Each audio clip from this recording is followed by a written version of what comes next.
Alright guys, today I'm going to show you how to remove the glass from a iPhone 6 Plus LCD. We removed the frame last time. This time I'm going to show you how to use the glass. This is actually my polarizer scraper machine.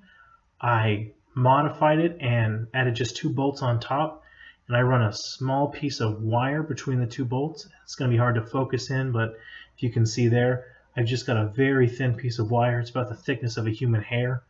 I find this system works better than any of the expensive pieces of equipment or other systems I've found. It gives you a little more control than even the playing card method, which you've probably seen on other videos. See if you can get it to focus there. And you can see that it's loose. You want to keep it loose. If that wire is too tight, it'll break very, very easy. So keeping the wire loose gives me a little play with it when I need to readjust the way it's positioned. So that's the system. It's pretty crude, but we're going to go ahead and get started, and I will show you exactly how it works.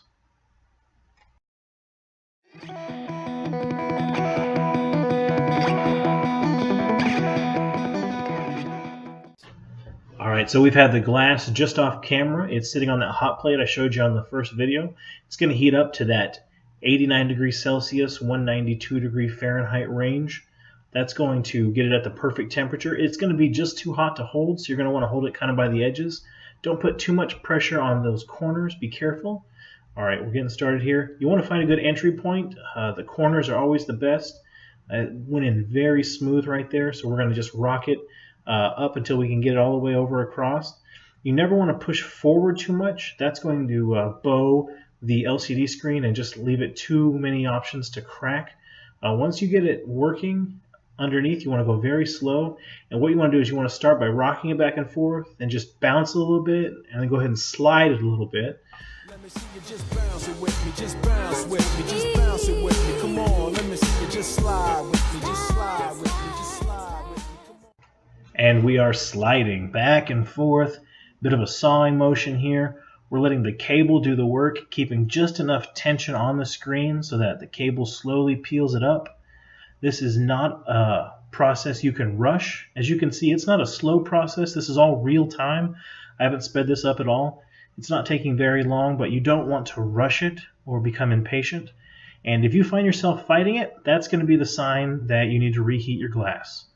All right, almost done here. Very slowly at the end. Don't want any snags. And look at that. Slides right out.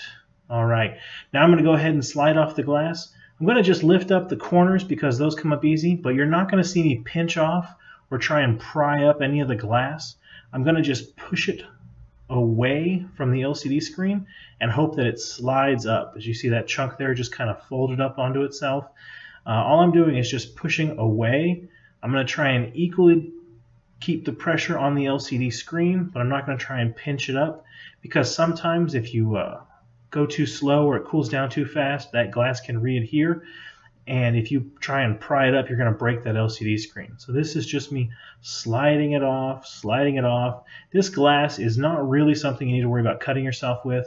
The only part that's dangerous is the long ones with the really thin point, but just don't put any pressure on that point and you won't hurt yourself. As you can see here, I'm just slowly pushing it to the side. And then when it comes off to the side, I'll pinch it with my finger if I have to and just kind of pull it off. But each piece is just being slid off to the side. And what this is doing is this is making my next process easier. If I get all this glass off, then when I come to scrape off the polarizer, I don't run the risk of damaging or scarring up that LCD screen. So very slowly here. And when you get to the finer pieces, make sure you don't keep them in your finger. You might get a little poke there, but again, this is not something that's too dangerous or I've ever had really any injury with. Be careful in case anything flicks up in your eye. And if you find yourself fighting something, heat it up a little bit. If you need to heat off that last little piece, that's better to use that couple of seconds than to risk breaking the LCD. Okay, everything looks pretty good there. We're going to go ahead and connect it to the phone, make sure we didn't break anything, and then we will move on to the next step. Alright, all that glass was removed. This is now just an LCD with a polarizer and a little bit of glue. We're going to grab the power cable here and we're going to plug it in and make sure it works. We didn't crack anything or break anything. If we did, you're going to see lines or splotches, or some people call it the bleeding ink. Plugging the charger in, and we got the white apple with the red iTunes. Alright, that means that this is working. All right, we're going to set up for the next step, and I'm going to show you in the next video how to scrape the glass.